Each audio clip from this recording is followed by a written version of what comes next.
In case you were thinking that Joe Rogan is just a UFC commentator, you're sadly mistaken.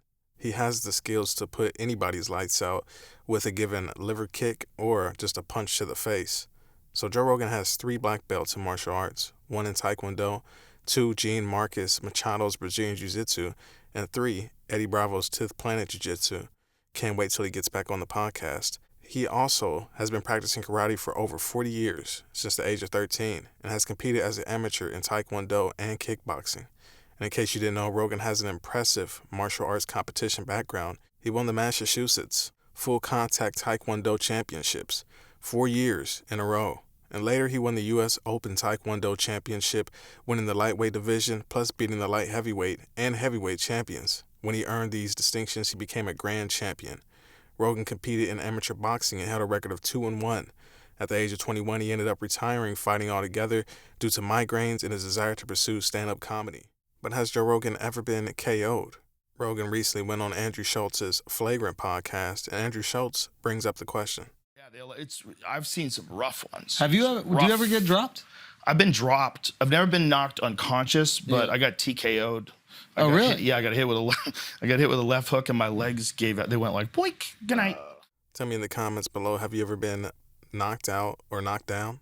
It was really interesting. It didn't hurt. It was like they just shut off. Yeah. They just shut off. And then I got back up, and then I got hit with an uppercut, and the referee stopped the fight. In the same podcast, Andrew Schultz asks Joe Rogan, is being chinny a real thing? AKA, once a fighter gets knocked out, it's easier to knock him out from that point on. And Rogan says, possibly.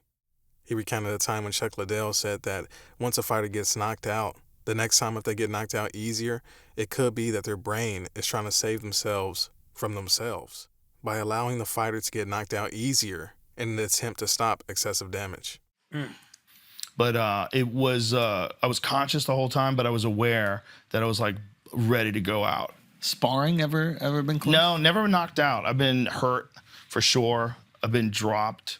I've been, I love how Andrew Schultz is just so into it. Like, please tell me more of your combative ways, young gladiator. I don't know how many times I've been hit really hard where I had to like go home. But that's totally normal. Yeah. That's part of the problem with any kind of combat sport. Is like when you're learning, it's not just the fights that you have that give you damage. It's also all the training. Yeah. I'll leave a link in the description below to the Fragrance podcast that starred Joe Rogan and Andrew Schultz. Please subscribe, and I'll see you guys on the next one.